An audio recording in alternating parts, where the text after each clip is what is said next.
final segment of our program, Jones and Company today, with Mr. Deodat Maharaj. Godfrey? Mr. Maharaj, almost every Caribbean country has developed an offshore banking sector. What is unfair to us, Mr. Maharaj, is for a country like the United Kingdom, United States, or any those OECD countries to say to us that we want you to control our citizens. And you have to do certain things, you have to put certain measures in place to control our citizens.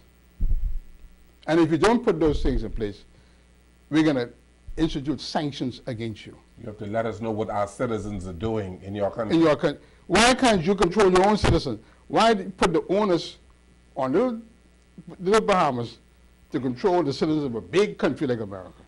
Yeah. That's the unfairness of it. Yeah. Would you like me to respond? Yes, sir. Yeah. I can't comment on whether you're being asked to control citizens of another country or not, but what I can comment on, though, is that I was at the Caribbean Development Bank, and I used to sit on board meetings of the Caribbean Financial Action Task Force dealing with these issues. And I think we all can agree that with the offshore financial centers, they generate employment. They're positive for the economy by and large. But there are also issues associated with money laundering. We can clear that up. Exactly. So I think that one has to disaggregate the issues. There are some that we can change, and we can change over a period of time. Yeah, but there's more money laundering going on in the United States of America. But does that mean that we should do money laundering here? No. But please do not bring excessive pressure to bear on the Bahamian people. And Godfrey Enius has to go to the bank and show his passport and his birth certificate and everything, because you believe that money laundering is taking place here. And there's more money laundering in Miami, in Delaware, in London, in Vegas, than anywhere else in the world. Yeah, and you are not able to come to grips with the money laundering in Miami, Florida, or Delaware, or London, England. But you want us in the Bahamas to deal with your citizens, and if we don't put these things in place, you blacklist us. Yeah. You seek to destroy and destabilize our economy, and you put people out of work in the Bahamas, and so you cause social disruption, social dislocation in the Bahamas. All I can say is that we in the Commonwealth, we are certainly not intent of causing any social disruption or injustice in the Bahamas. No, but we expect you to defend us, to speak up for small developing countries. Absolutely. Hence, when we had the meeting with the G20, or 70 developing countries, the G20 countries, this was one of the top 4 issues that we discussed. Our Secretary General is going to meet the President of the G20, the Australian Prime Minister, just after the Samoa meeting in September. This is one of the issues that we will escalate as well. So to say we are not doing anything, I think is unfair, but we need to do it with a technical and an empirical basis, and that's exactly what we are doing. We will play our role. It is also critically important that Caribbean jurisdictions, they speak collectively and with one voice on the matter. Let's get back to the conference, Mr. Absolutely. Maharaj. Absolutely. I understand as a result of the education ministers from the Commonwealth meeting in the Bahamas next June, a whole lot of people are going to be descending on these shores, eh? Yeah. Well, I wish we could have had more time to discuss some of these policy issues, and maybe I can offer to return to the show. that would be good. Bring the Secretary General next time.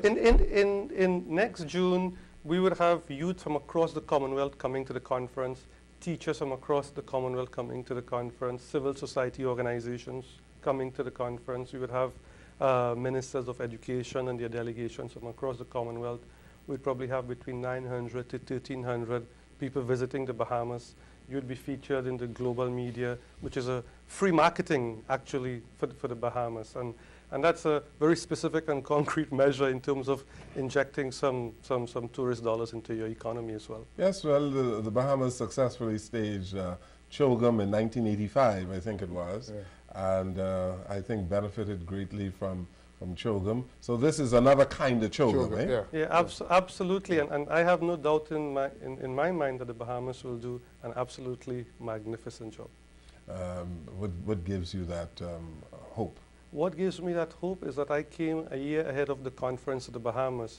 Your Ministry of Education fully engaged, fully on board. I've met the airport authority today, the customs people, the security people, the police. I mean, the wide range of stakeholders, they seem very engaged and very involved. And we are certainly committed to providing whatever support that's required to make it not only successful, but an outstanding success. Very good. I'm glad that you're here, and you are going to be returning ahead of the conference, I'm sure. Absolutely. So that we would be able to rehearse some questions for you this time. And I want you to rehearse some tough questions. Yes. we haven't been tough enough. Not tough enough today. Eh? I think they were good questions. I think, and I enjoyed, because I'm from the Caribbean, I enjoy engaging on some of these issues. Huh? Yes, thank you so very much. And it's also good to have Caribbean people in positions like you who understand our problems, and I think that is very good. Yeah, and all of us will work hard every day in the Commonwealth to advance the interests of countries like the Bahamas. So you are an international civil servant? Yes, I am, sir. And you have been in this role for how many years now? No, I've started this job on the 11th of March, but before that I was working with UNDP, and I've served in Suriname, in Guyana. The last 2 years I've spent working on Afghanistan. My first posting was in Tanzania. So, I mean... What were you doing in Afghanistan? No, I headed a special team out of New York managing UNDP's program in Afghanistan. I mean, in Afghanistan, as you know, there are many significant development challenges, to say the least. Yes. So, for example, we worked in supporting the last elections, which from all accounts went quite well. There's a final runoff, I think, in the next few days. Yes. Who do you think will win?